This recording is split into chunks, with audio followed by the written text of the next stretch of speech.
श्री स्वामी समर्थ। मी मोहिनी विजय निंबाळकर तुमचं माझ्या यूट्यूब चॅनलमध्ये खूप खूप स्वागत आहे। आजच्या व्हिडिओमध्ये आपण बघणार आहोत 21 सप्टेंबर 2025 रोजी आली आहे सर्व पितरी अमावस्या। गुपचूप जाळा इथे कापूर, ताबडतोब इच्छा होतील पूर्ण। 21 सप्टेंबरला रविवारचा दिवस आहे आणि त्या दिवशी आली आहे सर्व पितृदर्श अमावस्या। या अमावस्येच्या तिथीस एक छोटासा उपाय आपण जरूर करायचा आहे। आपल्या जीवनातील मोठ्यात मोठ्या समस्या, बाधा नक्की दूर होतील। जर कोणी तुमच्यावर काही केलं असेल, कितीही मोठं, आणि त्यामुळे तुमची प्रगती होत नसेल, प्रत्येक कामात अडथळे येत असतील, घरात आजारपण येत असेल, तब्येत साथ देत नसेल, तर हा एक छोटासा उपाय सर्व पितरी अमावस्यास केल्यास सर्व अडचणी दूर होतात। चला तर जाणून घेऊयात उपाय कसा करायचा आहे। आपण जरी आपल्या जवळपास कोणते महादेवाचे मंदिर उघडे असेल किंवा नसेल, तरी सुद्धा एक असं मंदिर तुमच्या जवळपास असेलच ज्या मंदिराचे दरवाजे उघडे आहेत।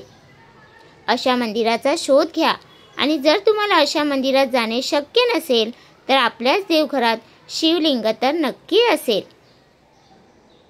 केवळ वाटीभर तांदूळ म्हणजेच अक्षता, जे की अखंड तांदूळ असतील, तुटलेल्या फुटलेल्या नसाव्यात। नंतर तांब्याभर पाणी घ्या। थोडेसे पाणी हे शिवलिंगावर टाकून ओम नमः शिवाय ह्या मंत्राचा जप करत त्यावर पाणी अर्पण करा। महिलांनी नमः शिवाय अशा प्रकारे मंत्राचा जप करा।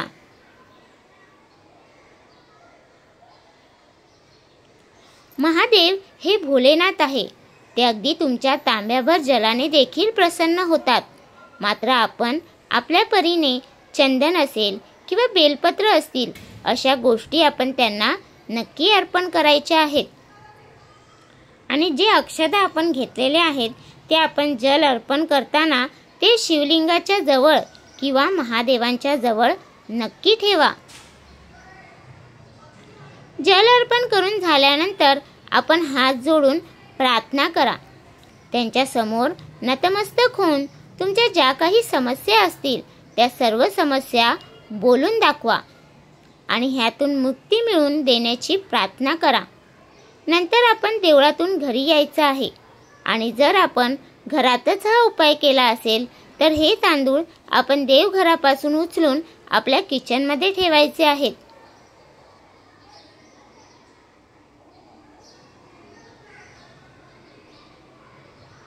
आणि रात्री 10 नंतर आणि रात्री 12च्या आत हे वाटीभर तांदूळ आहेत ते आपल्या घरात प्रवेश करताना हे आपण ठेवायचे आहे।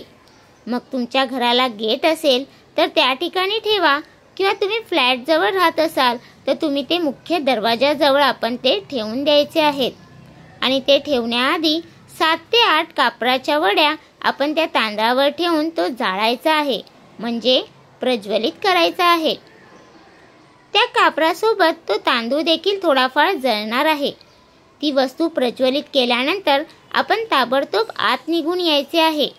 नंतर कुठेही आपण झालेल्या कापुरामुळे कुठे आग लागणार नाही ह्याची काळजी घ्या। व नंतर आपण आत येऊन हात पाय स्वच्छ धुवून घ्या। व नंतर आपण देवघरासमोर बसून तुम्ही नतमस्तक होऊन त्यांना प्रार्थना करा की तुमच्या समस्या दूर करण्याची।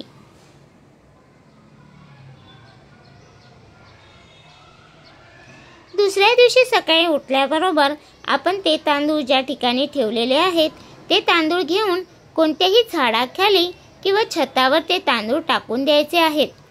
घरात नंतर आल्यानंतर आपण आंघोळ करा व नंतर पुन्हा देवघरात जाऊन महादेवांना तिसऱ्यांदा प्रार्थना करायची आहे आणि नतमस्तक व्हायचे आहे। सर्व पितरी अमावस्यास केलेला हा छोटा उपाय महादेवांच्या कृपेने जीवनातील मोठ्यातली मोठी बाधा दूर करेल। तर तुम्हाला हा माझा व्हिडिओ कसा वाटला प्लीज कमेंट करून नक्की सांगा। व्हिडिओ आवडला असेल तर लाईक करा, कमेंट करा आणि शेअर करायला विसरू नका। आणि तुम्ही अजूनपर्यंत आपल्या चॅनलला सबस्क्राईब केलं नसेल तर प्लीज जाऊन चॅनलला नक्की सबस्क्राईब करा, कारण आपल्या चॅनलवरती तुम्हाला आध्यात्मिक माहिती आणि स्वामी महाराजांचे व्हिडिओ बघायला भेटतात। तर भेटूया उद्या एका नवीन व्हिडिओसोबत। श्री स्वामी समर्थ।